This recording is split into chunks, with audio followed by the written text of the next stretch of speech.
So it became clear to me that on the spiritual path, whichever one takes, there's always going to be a challenge to find out what you actually think and believe and work from that place. And writing the book gave that to me. This is what imagination can do for us. Welcome to the Wellness Amazon podcast, where we talk about everything body, mind, and spirit, health and wellness. No subject is taboo here, and we have fun peeling back all the layers. Let's do this. Welcome, everybody, to a new episode of the Wellness Amazon podcast. Today, with a very amazing subject and an author right here, live from Seattle, Brian Muldoon, and he is the author of the book, The Luminous. Did I say that right, Brian? The Luminous One. The Luminous One. And we're going to go over the book, what it's all about. Spoiler alert, we're going to talk about Jesus today. And welcome to the show, Brian. It's a pleasure to have you. Thanks, Lena. Brian, when I went on your website, we were just chatting a little bit about this before I hit record. And I looked at your about page and about you and who you are and how you got here and what you have done in your life.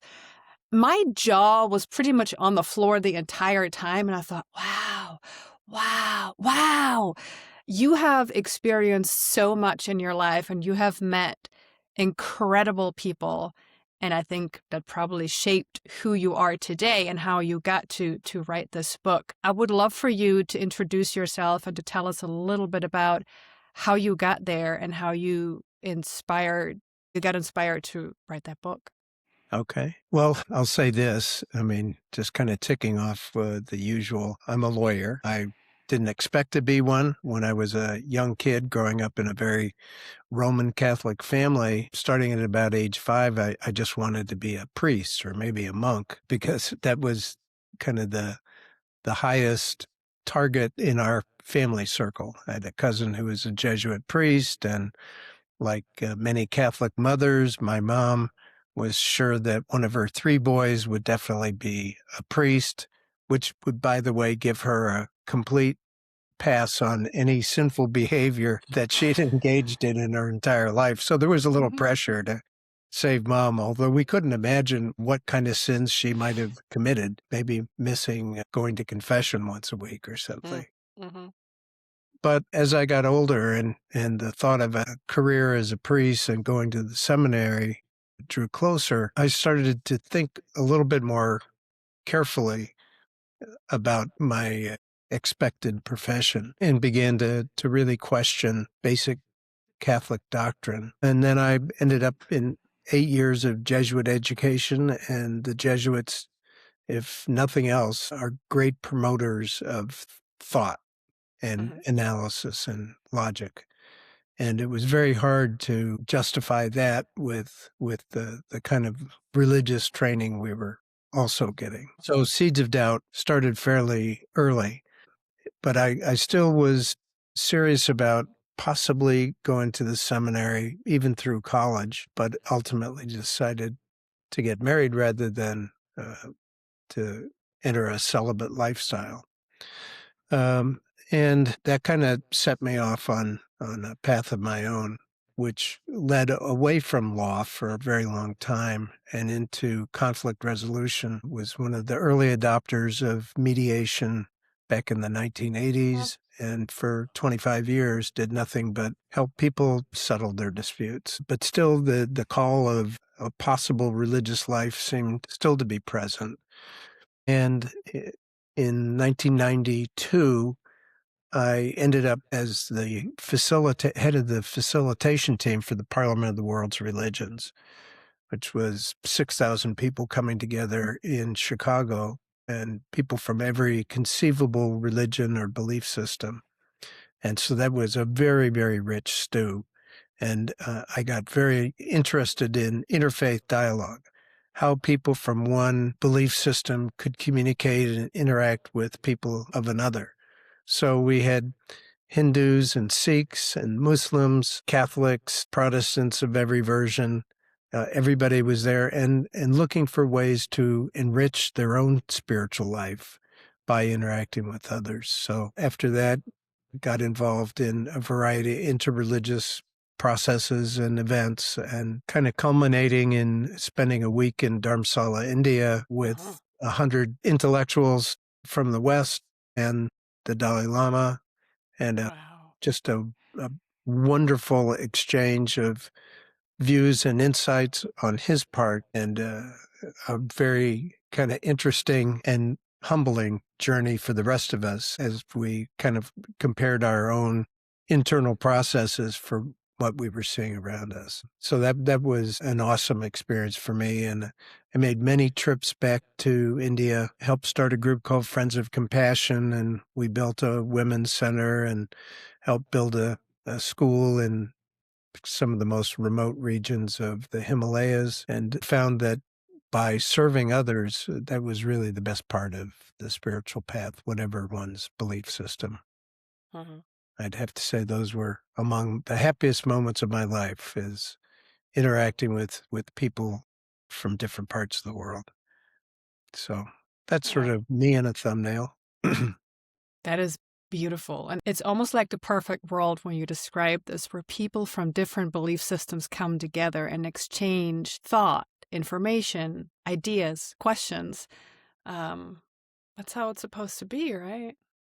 Well, it's actually got a very definite impact on one's spiritual life. Mm. Because when you open yourself up to really learning about and understanding and maybe even tasting a bit of people of a different religion, it gives you an entirely new and fresh perspective on your own. It doesn't in any way take away from it. It adds to it. When my kids got to be of age and were getting out of college, all three of them went on a trip through Europe and spent about 10 weeks from Scandinavia down to Croatia and Ireland and France and just everywhere. And their perspective on who they were as Americans was profoundly changed by that. And that's what it's like to sample other religious groups. You know, if you're a Christian, to actually attend a Sufi Islamic dance, to see deeply into what it is that draws people to one belief system or another. And by doing that, it really strengthens your own belief, because Mm. you can see it a little bit more objectively and maybe find things there that you hadn't realized were available. So that's been a part of the real benefit to me of what my friend Brother Wayne Teasdale called interspirituality. That by entering into the spiritual traditions of others, you actually experience your own much more powerfully. So I've been able to be involved in a lot of that kind of work around my own practice. And there, well, I'd like to say something about Wayne Teasdale. He was unfortunately passed away a few years ago, but Brother Wayne was really the leading voice in this country for entering deeply into other traditions, Mhm. along the lines of a great philosopher, Houston Smith, who in his own practice became uh, a Christian, or became a believer in Sufism or other practice forms, and wrote. He was really the kind of the godfather of comparative religions. And Houston Smith and Brother Wayne journeyed together to talk about Houston Smith's final book, which he wrote about the use of mind-altering drugs Mhm. in the birth of every religion, something called Soma. But Brother Wayne was really an advocate of interspirituality, and there are many people around the world who've read his book, The Mystic Heart, that explains what that journey's like. Mhm. I just learned about this in a, you can probably imagine, very controversial other podcast about people that really studied that the mind-altering drug use or plant material use in these same time frame that most religious scriptures were written. Of course, these people get canceled left and right because nobody wants to know about this and nobody wants to hear it, because for some people that takes away from maybe the magic of it. Mm-hmm. But I think it actually it adds to it, just because And we've had this in another podcast about floating, being in a float tank and having Right. hallucinations. And this Chris was his name. He said too, yeah, sure, people can say you just hallucinating, but why do I hallucinate about that particular thing at that particular moment in time if it doesn't have any meaning? It does, because it's connected with your subconscious. Right. Yeah. Yeah, that's always been controversial because the ancient texts talk about something called soma, S-O-M-A, and nobody knows exactly what it was. It probably had something to do with mushrooms, but Houston Smith said that is the use of that is at the basis of every religion because it opens one's mind to the experience of the divine in a direct way. And you've probably heard of something called the Good Friday experiment, Mm-hmm. where in, I think it was the early 70s, um, uh, at Harvard, Timothy Leary and Richard Alpert invited faculty and students at Harvard's Theological Union to experience, I think it was LSD, on Good Friday of that year's Easter. And generally the response was, that was the most intense experience with the divine I've ever had. And Houston Smith was part of that, as were many other famous thinkers. And it's life-changing, the way the very best and most powerful religious experience is life-changing. Yeah, I bet. Yeah, but very controversial because people think that that's a crutch or it's temporary or it's not real, Right. but it can Right. be. Yeah. Right. I mean, there's passages in the Bible where I think, oh, wow, was there something involved? You know, like some having visions about certain things like the seraphim and all these things. But at the Right. end of the day, why was it that? And then it repeats itself in the Bible where other people have the exact same vision and it's not the same person. So how does that work? And they didn't know about each other's experience. So Right. it's not, I don't think it takes away from necessarily the meaning or the depth of it. But, you know, that's, I mean, up for debate, obviously. Well, I was at a lecture with a Tibetan monk once, and it was about this very topic, Houston Smith's advocacy of soma, and he said, why do Westerners need these drugs? He Mm-hmm. said, we achieve this just through meditation. Mm-hmm. I said, well, in the West, because we're in many ways such a material culture, it takes a little help to kind of break Yeah. through till we get to the deep imagining, which is true spirituality. Yeah. So just a little nudge along the way. Mm-hmm. Certainly not a replacement for any spiritual practice. I agree very much, very much. Um, so your book is about Jesus' early life that we are missing in scriptures. Nobody really knows. He shows up, he's born, hooray, hooray, right? We have the three wise men coming, great. Then the whole thing with Harold starting. And out of a sudden, we're just dropping off. And then we come back, I don't know, 30 years later. And Well, how did, yeah, what's your book about, first of all? okay. It, well, first of all, let me say it's fiction. Mm-hmm. It does not pretend to be an actual account of what happened because who knows what actually happened. The historical record that we have of his behavior, his sayings, very, very limited. But this book takes what's called the lost years of Jesus. So in the Gospels, the four Gospels, we last hear about Jesus when he's in the temple and he's having a conversation with the elders, and they're impressed by how brilliant and insightful he is. So that's at age 12, maybe 13.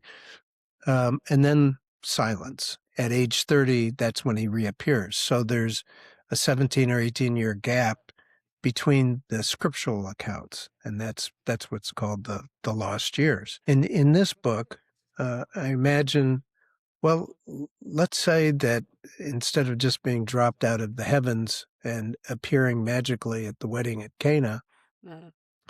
like all human beings, he went through a process of training, deepening his understanding, developing a sense of what it meant to be uh, a child of God. And people like the Dalai Lama or Brother Wayne or other famous mystics throughout life, Meister Eckhart, have basically laid out what the roadmap is for the cultivation of deep spirituality, the mystical vision, the sense of being connected to the divine. And that is a rocky path to follow because it involves, whatever your tradition, it involves subjugating the ego, learning to put the needs of others ahead of our own. And so the book imagines how that might have looked for a 13-year-old Jewish peasant, which is what he was.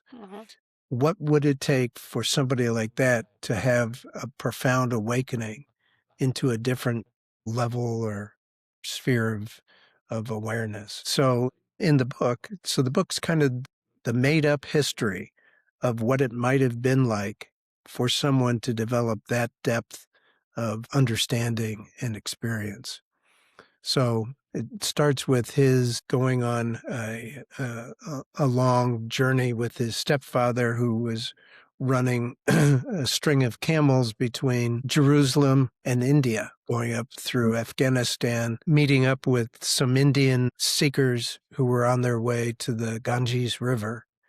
And he ends up as a 13-year-old runaway with them, goes deep into that, experiences sort of the high point of Hindu spirituality, which is a big event called the Kumbh Mela, in which thousands and thousands of monks from all over India converge on the Ganges River. And he's overwhelmed by their spiritual passion. But he also notices that they do nothing for the hundreds and hundreds of starving untouchables who attend as well. So he starts, just as a very immediate reaction, he starts providing food for little children who have their hands out and are largely ignored.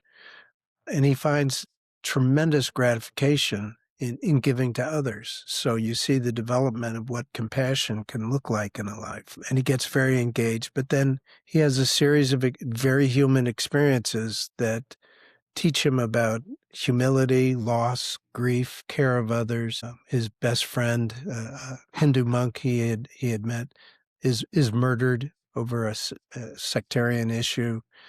He ends up finding kind of an elder to guide him along.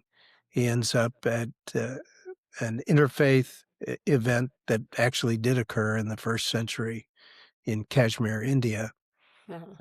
Ends up meeting the king of northern India and goes through a variety of experiences and then eventually realizes during a deep experience, realizes that he misses home. He wants he needs to see his mother and his family again. So he sets back. And, it was very, very unusual at that time for any Israelite to go outside the country. And so somebody who'd done as much travel as he did was held up as a very, very fascinating figure. So people tended to be drawn to the stories and the adventures that he described. And, he takes on kind of a charismatic role as a self-described storyteller. And he eventually does go home, and his effort to integrate his Judaism and his beliefs about the relationship between man and God, to integrate that with what he's learned from the East, which is uh, the divine and the human are very much the same, and that all of us can call ourselves the Son of God. And he says, well, for me, it all comes down to the kingdom of heaven. And the kingdom of heaven is a state of mind of deep peace and tranquility that comes when you finally know who you are and accept and love and extend that person to others. So there's a lot of talk about the kingdom of heaven and what that means and how that compares to Jewish beliefs at the time, but all told in a story form without any pretense of being true or not. And of course, there are many other gaps in the Bible, and biblical historians and theologians have struggled to know, well, what was really true? What did he actually say? How do you reconcile the loving, forgiving, peaceful Prince of Peace with the sort of militant converter, or else you're Mm-hmm. going to hell? Trying to integrate those different aspects of spirituality becomes his mission. And it's our mission too. How do we take our experience as children brought into a religion that we assumed everybody had? Uh-huh. How do we integrate that with the investigations of a rational, thoughtful, uh, uh, well-educated thinker? Because today the Gospels were written a very long time ago, and it is believed written by people other than those who actually spent time with Jesus. So there are a lot of questions about the authenticity of certain passages and for what audience were those Gospels written, and what was their expected impact. And we live in a time of deep rationalism where people are looking for explanations that are not magical thinking, but are grounded in the truth as best we can determine it. So in the book, he's known as the Luminous One, but that's kind of a goal for each of us to develop that kind of consciousness that brings profound inner peace. Yeah. Ugh, so many questions now. How did you write, or did you bring that into the story? The relationship between him and his parents too, Mm. because there's Yes, always a lot of questions, especially from my kids are always asking that, because Joseph was his stepfather, but still his earthly father, and we know that Mary was a very devoted Jew, very devoted to God, and that's pretty much what we know. right. Well, there are a lot of stories, some are clearly apocryphal, but um, in sometime in the 19th century in Germany was discovered a grave of someone named Pantera, Panthera. Pantera, who was a Jewish archer associated with the Roman army. And there were many accounts, again, they didn't make it into the Bible, but other legendary stories that Pantera actually had raped Mary when she was very young. And that's why there was no physical father in the picture. And so, yes, Joseph, or Yosef in the book, was a very supportive stepfather, but he was in this story, he was also abusive, and that's what drove Yeshua, or Jesus, to run away from the caravan Mm. and head off to India. So that's all completely fabricated, but we do know that young people, when they're in an abusive household, that's the start of the runaways, right? Mhm. So for him to have run away at age 13 on this journey, something would have happened at home to drive him out of the caravan. But again, a fictional, but hopefully very rational and believable version of what might have happened in this fictional story. Mhm. Yeah. There is a lot of, like what you just said, there are so many books and things and details that are not either in the Bible or not in all the Bibles. I find that Right. fascinating. You have the Ethiopian Orthodox Bible that has 88 books, and you have the Catholic with 73, and you have the everything after Martin Luther was 66. And it's like it dwindles down. It's like we cannot just take things out. I really don't think we should take things out, because I don't know. I am like this. I want to read it all and then make my own opinion out of it. Like, I don't know. But if I don't have it, if I'm not getting it presented, then I don't know. And then I Right. cannot, collect that information, so to speak. How did you go about all of these? Because you strike me as someone who's also very curious and open-minded about this and wants to probably know as much as possible. Right. How did you do any kind of research before you wrote the book? Well, there is, first of all, there's a whole body of literature on the lost years of Jesus. On one of my trips to India, one of the more popular books that was published there talked about his lifetime in India.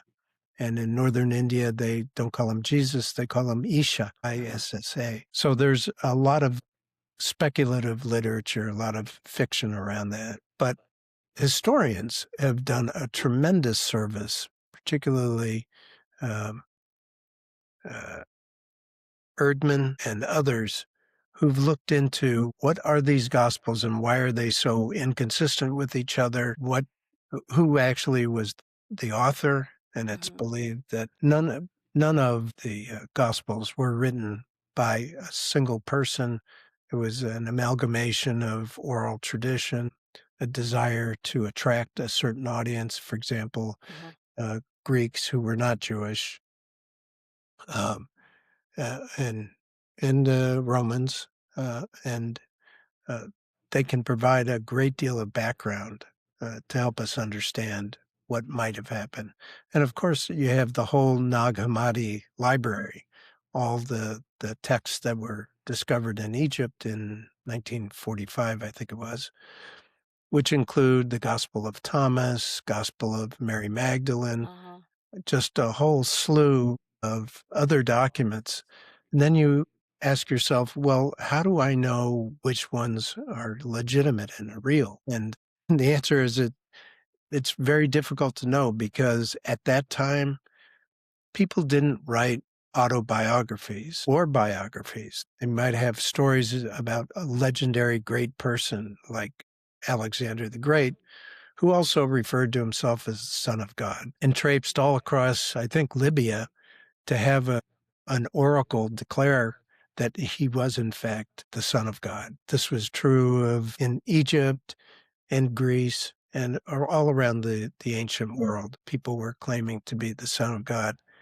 But in the case of Jesus, you have all these books that seem to be based on the Q document, a document we haven't yet found that would predate and be the basis of the Gospel of Mark. And so there is a great deal of literature and good scholarship that lets people know what we actually do know about these Gospels. And one thing we know for certain is that Constantine, and through the Council of Nicaea in 345 or so, made a declaration of what was legitimately scripture and what was not, at Mhm. least in their view. And those decisions were political, some of them, and in some cases entirely secular. Constantine was really bothered by the constant conflict among all these little cults and sects Mhm. fighting each other, claiming to be the one true story. And he's like, you need to declare that he was both God and man fully. Was And then the Nicene Creed came out as a result of that, that summarized the beliefs that they decided to sanctify at the Council of Nicaea. But that doesn't necessarily make them truer or more correct than any other version. Mhm. So, and that's the constant struggle, I think, of biblical scholarship is trying to determine what goes in and what doesn't. In Yeah. this country, very famously, Thomas Jefferson took a razor blade to his New Testament and he cut out everything he thought had been added after Jesus' death and was not legitimate. Mhm. And he had resulted in a very thin New Right. Testament. And, Jefferson was a great thinker and scholar, so it's not to be completely dismissed. Yeah. Yeah. Yeah, that's where the problem comes from. I mean, I'm usually a fan of let's not take anything out, but then what you're just saying, well, there might be things that have been added in Yeah. that might not be for our eyes or might not be right. So it's very hard as a, you know, obviously I am a complete amateur. I know nothing. How do I know, right? I love the Book of Thomas. I love the Book of Thomas and I understand it's only been found in the 40s. Right. So there's that aspect, but reading the Book of Thomas, I made the decision for myself. I don't care if it's legitimate or not. Whoever wrote this wrote a lot of wisdom in this book. There's beautiful sayings in there. Right. Like, I think one of them, and I can't quote this, but the essence of it is if you don't clear out the bad things out of your soul, then they will bother you forever. Pretty much saying you need to go to counseling, right? You need to process through things and you need to go Right. through things in order to get them out, which is very true. So I don't necessarily need to be, oh yeah, this has to go in the Bible, but it's still a good book. Right. And when I think the threshold is, do you believe that this is the word of God, that God is speaking through certain other human beings, and this is the absolute truth? Because if that's the case, God is extremely inconsistent in terms of what he prefers. And so I think your approach is brilliant. Let everything in, let that stew kind of cook on its own. And whether or not something is the word of God, if it's good, sound spiritual advice, then accept it. Yeah. If it found me and it is good for me to be a better person, Right. it's the word of God. If sometimes people tell me things and I was like, wow, this was timely. I needed to hear that today. That's the word of God. God just spoke through that person to me. But that's just my approach, right? I think God is everywhere all the time at every second of the day. I just need to open my eyes and my ears and all my senses to that. But again, I wonder if, because when you're describing your book too, if sometimes that rattles the cupboard a little bit because people feel like it's taken away something from their faith. Yeah. Or it shakes something that they can't comprehend and then it screws the picture that they have. Do you feel that's what's going on? Yeah. Well, because our belief system and what we take as being particularly divine or not shapes who we think we are. So it comes down to an identity crisis. Oh. And if you challenge what someone's belief is or something that needs closer examination, they may take it very personally because their sense of who they are is so wrapped up in whatever their particular version of truth is. I remember a conversation I had about interfaith exchanges with a Catholic priest in Chicago, and he just was having none of it. And he said, when I wake up in the morning, because I said to him, Tom, when you wake up in the morning, you're just a regular guy. Then you put on your collar and you go about your day's work. And he says, when I wake up in the morning, I am a priest. And that is the way I remain throughout the day. It never diminishes. And I said, well, how do you make a little space for other people's point of view? And the answer was he doesn't. So because his identity was he was a Catholic priest and in the one only and true church. And therefore it was absolutely correct in every way.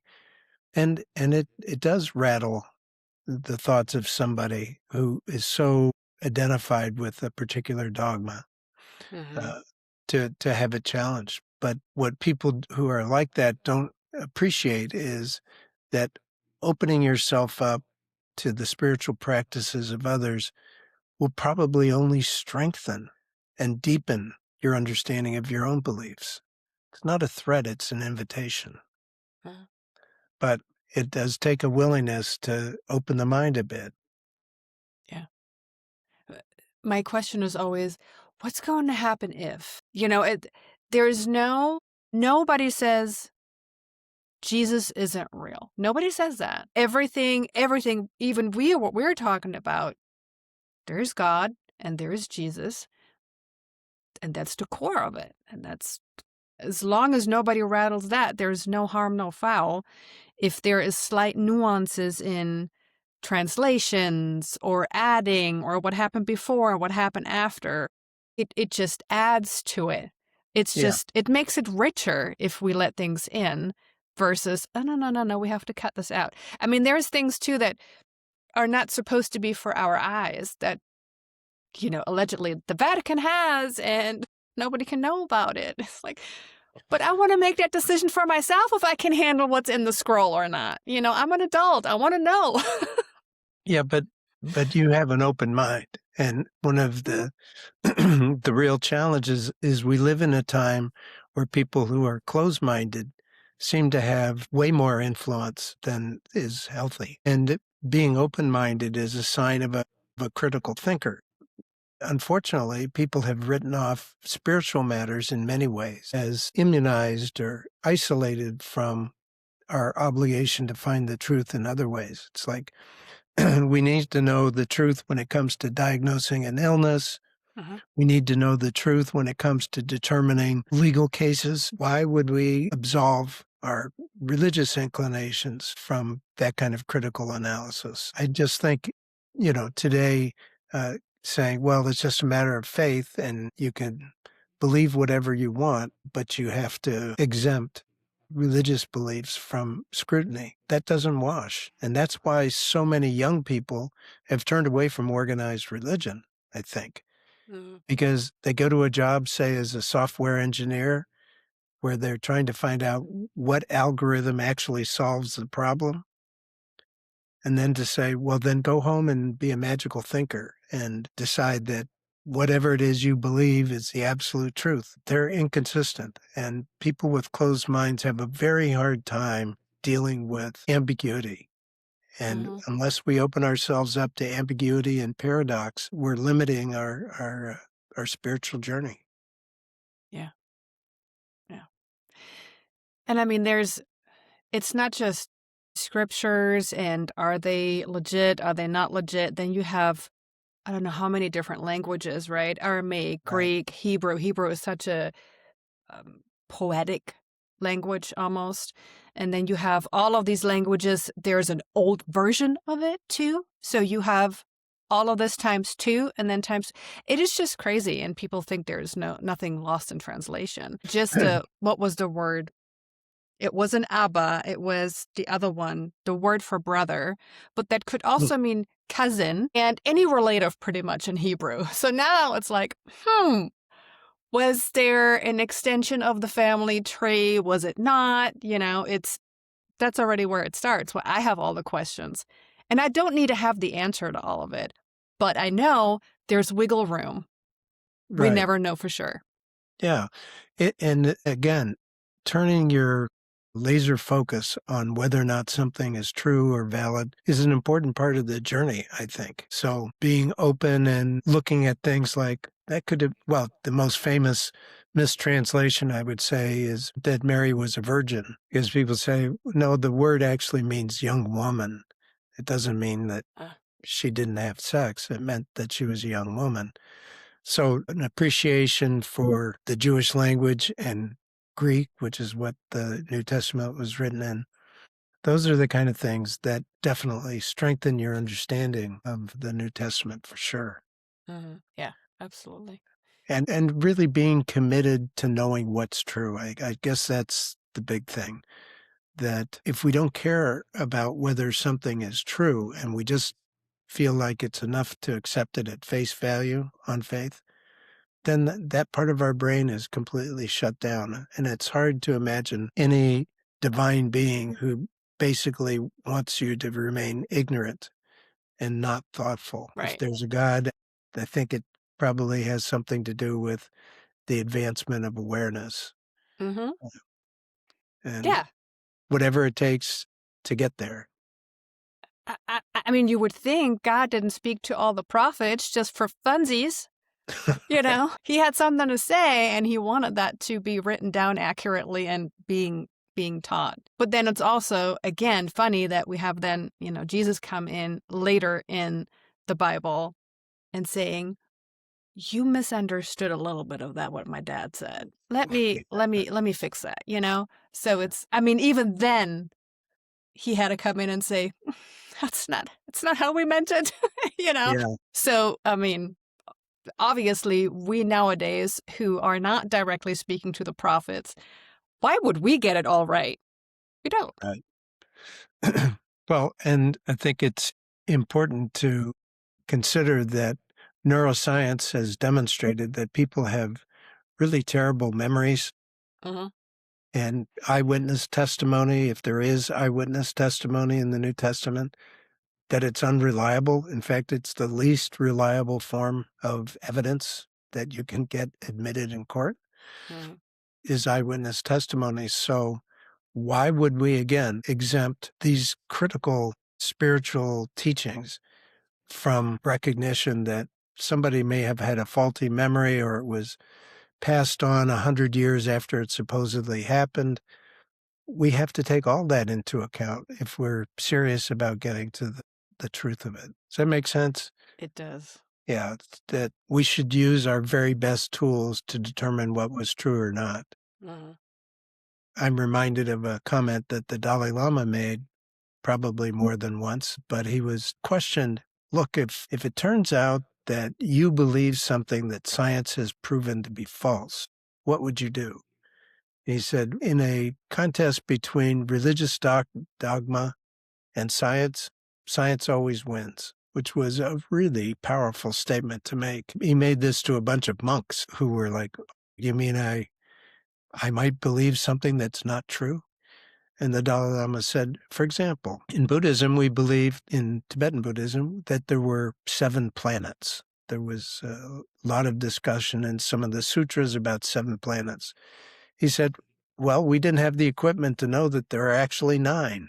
Uh-huh. He said, now that we know that, we're tossing out the prior sutra and correcting it. So there's no reason not to take that approach, because whether or not we have led a pious, good life doesn't depend on scripture or theology. It depends on who we as people really are. Uh-huh. That that whether we're saved from something, some unbearable future or not, it's relevant who we are and how we behave in the world, not necessarily what we believe. True. So, True. People believe different things and can behave very, very similar, and the uh-huh, other way around too. Yeah. right. Yeah. Yeah. Yeah. And there's a lot of beauty in learning about what other people think or believe. I mean, the quest for knowledge has been with us from the get-go, right? Uh-huh. The Garden of Eden. And surely we're not discouraged from understanding the truth. In fact, as Jesus said, the truth will set you free. Uh-huh. So let's be free. Yeah. Yeah. And that it's beautiful that you say that, because I do believe in my heart that that is a power that is given to us very consciously, and that that's not something that's bad in the sense of, well, you're not supposed to know, you're supposed to follow. I can follow and know at the same time. And just because I want to know as much as possible doesn't make me a bad person. And I think there's that some people don't agree with that. Well, they're called cults. I Yeah. mean, if you're instructed to believe and to not think, Mm, then you're in a cult. mm, And that cult can have 1 billion members, and it's still a cult. mm, Because the moment you surrender your own discerning mind, then you become a victim.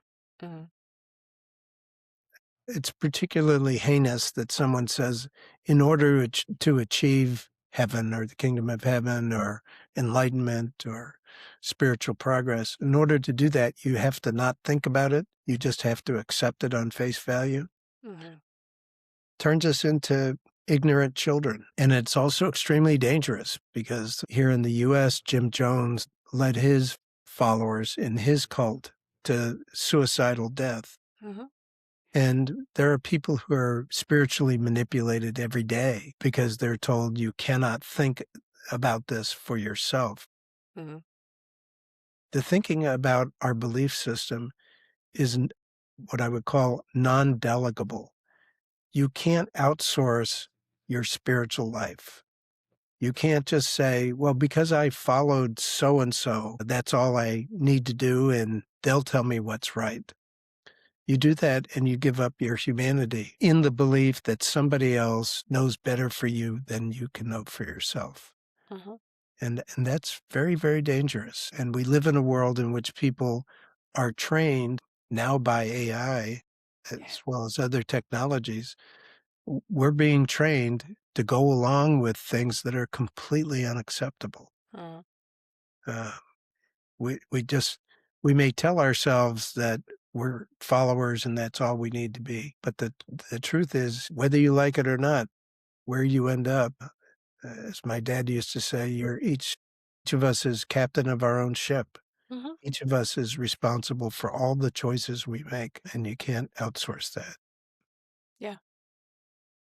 And it doesn't take away from your faith either. Right. That's something that I think people have to remember. Just because I'm asking questions and I might not buy into all of it 100% does not mean that I don't have faith or that I don't believe. Well, I think those are two different things, actually. Mhm. You can have beliefs about any number of things, usually about whether some particular fact or story is true. You can have beliefs about that without, as you said, affecting your faith. Uh-huh. Faith and belief are not the same. Faith is an attitude of confidence, of awareness, of conviction that ultimately it's going to be okay. And that sense of it's going to be okay, it doesn't matter what belief you hold one way or the other. And because your faith, which is the thing you're really developing, is growing stronger and more reliable. Mhm. How So, believe whatever you want, but you still can have your faith regardless. Mhm. Atheists can be very faithful. Right. And don't stop asking questions. Right. Never. Yeah. Yeah, that's beautiful because, in many traditions, they talk about the need to act on the basis solely of faith and that you should give up your questioning mind because doubt is somehow poison and you have to gird your loins against doubt. Doubt is what is at the basis of the scientific method. We should doubt everything we do in Mhm. the sense of our certainty. Certainty gets in the way of finding the truth because we're always, if we're certain about something, that means we've allowed our minds to close. So, learning to deal with ambiguity, never giving up our own sovereignty of our own thinking, and always looking to disprove what we believe so that we can get a more accurate picture of what's true. These are skills that are developed in the sort of mystical side of all religious traditions, I believe. Yeah. When you wrote the book, and obviously everybody who's listening to this is well aware as of right now that you have a wealth of knowledge, background, you did do research, right? All of this work that went into creating the book, did this shape your belief and your spirituality? And did it change anything? That is a great question. The answer is yes, it definitely did.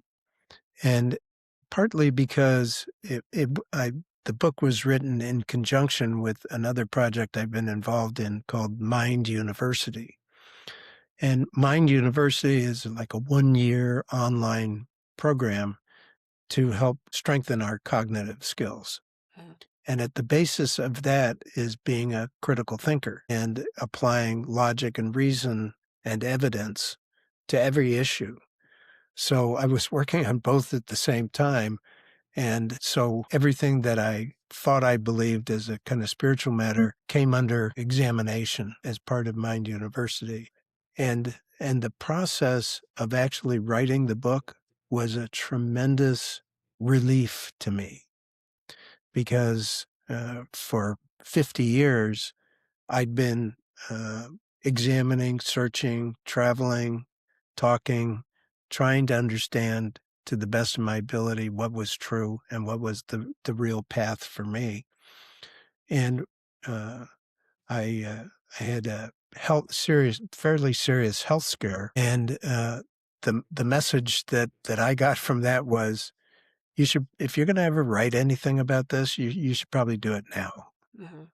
And so I did, and the process of it was incredibly liberating because it seemed like the one guy who I hadn't asked about his beliefs was me. And so this was my chance to say, here's who I think and hope Jesus actually was. Mm-hmm. He was the kind of guy who laughs easily, who's profound, who's compassionate, who's infinitely curious, who is fearless to the extent you can be, and very accepting of others without any kind of intense mission to change people's thinking. That's the kind of guy I wish he were and Mm-hmm. had been. So this was my chance to kind of tell that story of that guy without any pretense to being historically true. It's sort of like, this is what my imagination has given me. And so it became clear to me that on the spiritual path, whichever one takes, there's always going to be a challenge. How can I put this? To find out what you actually think and believe and work from that place. And writing the book gave that to me. It's like, this is what imagination can do for us. When imagination uh, works intimately with our own life experiences, because, we're all storytellers. We all have a story in our head about who we are and what we're doing here. Uh, and getting that story out, it's like all the people who write autobiographies. I don't think I've heard of a single interview of a biographer, an autobiographer, who didn't say, this process of writing this really helped me come to terms with who I am Mm-hmm. and what I really think. And it's like, until you actually write that down, you may not know what you think. But finding out is a terrific discovery, I think. And it was for me. It's like, okay, this is a Jesus that I would happily follow. Mm-hmm. This is a guy who I think is a world-changing power because he stands for openness, love, acceptance, inclusion in the face of the violence perpetrated on the Jewish people by the Romans. Right after he died, Rome destroyed the Jerusalem temple, began the diaspora, just crushed a beautiful living culture. And he was aware of all those influences and potentials and chose a different path. And we are still today, 2,000 years after his death, still struggling with basic things like, does might make right, as the Romans had? Or is there room for humanity to do a better job of living together? Mm-hmm. And so that's still very much an alive consideration. And the outcome is by no means clear because, Gandhi was reported to have said, I think Christianity is a fantastic religion. I just haven't met any Christians. It is not an easy path to walk. There will be consequences if we choose to walk the path of violence and domination.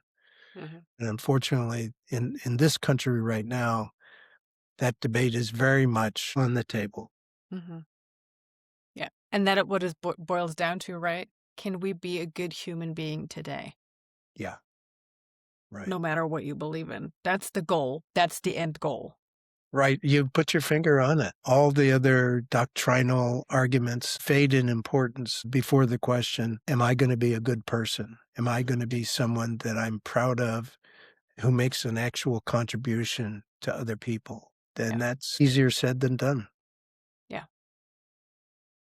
And it's something that goes through most all religions is that the ask of be nice. Yeah. Just be nice. Right. Mm-hmm. Well, the Dalai Lama's favorite, famous mantra is, my religion is kindness. Mm-hmm. If we were just a little kinder to each other, that's all that's needed. Not getting wrapped up in uh, how many angels are on the head of a pin, right? Yeah. And then getting mad about it. And, yeah, I know. Yeah. Getting mad and getting violent. Yeah.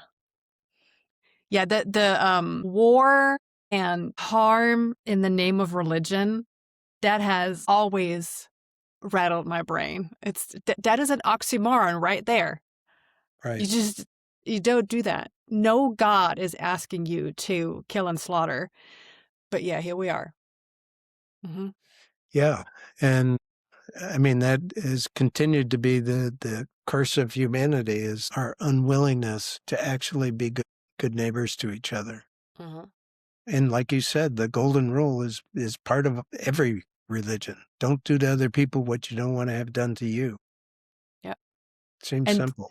that is a much better saying than treat other people the way you want to be treated, because that's not true. Everybody wants to be treated a little bit differently. But what you're saying is much better. Mm. Don't do the bad things to other people that you don't want to have done to you, because we can all agree on that one. Yeah. Brian, where can people buy your book? Well, I'd love to say in your neighborhood bookseller, but it's available on Amazon and Kindle, either. Okay. Yeah. Kindle. Good. Yeah. Yeah. I will link that in the show notes. I will link your website in the show notes, because there's also links on your website, and any Yeah. other links that you have, social media, etc. So that was very enlightening, and I'm very glad we had the chance to talk. And I very much appreciate your open mind, your questioning, and the immense amount of research and devotion you have and had before you even started writing the book. And the devotion to work on you and your open mind while writing the book, that shouldn't go unseen, because it's something that more people should appreciate. I appreciate that very much, and more people should do that. I always say just the fact alone that people should sit with themselves a little bit would probably change the world. But, Mhm. we don't do that. So it's fascinating and baffling on what you have done, how much time and energy you have put into this, and what you have experienced in your life, and all of this floods into this book, and it's a beautiful thing. Well, thanks so much, Lena. And really, I have so totally enjoyed being with you in this conversation and admire what you are doing in terms of opening up the Western mind and applying good, loving common sense to it. Yeah. It's not always easy. It's not, and what, as we change and go deeper, uh, sometimes that affects our relationships with others who Mhm. can't join us for that part of the journey. Mm. But that's okay. Yeah. We have to be okay with that. Yeah. All right, Brian. Thank you so much for being here, for taking the time out of your day, and for being early with me on. I know it's not afternoon yet for you. All right, y'all. Thank you for tuning in. Give it a like, thumbs up, subscribe, notification, comment, share, do all the things you need to do. And I see y'all again next Monday for a new episode. Bye. Thanks, Lena. Thank you so much for being here with me today. Leave a comment, give it a thumbs up, a review, and share it with somebody you think needs this. Have a fabulous day. See you next time.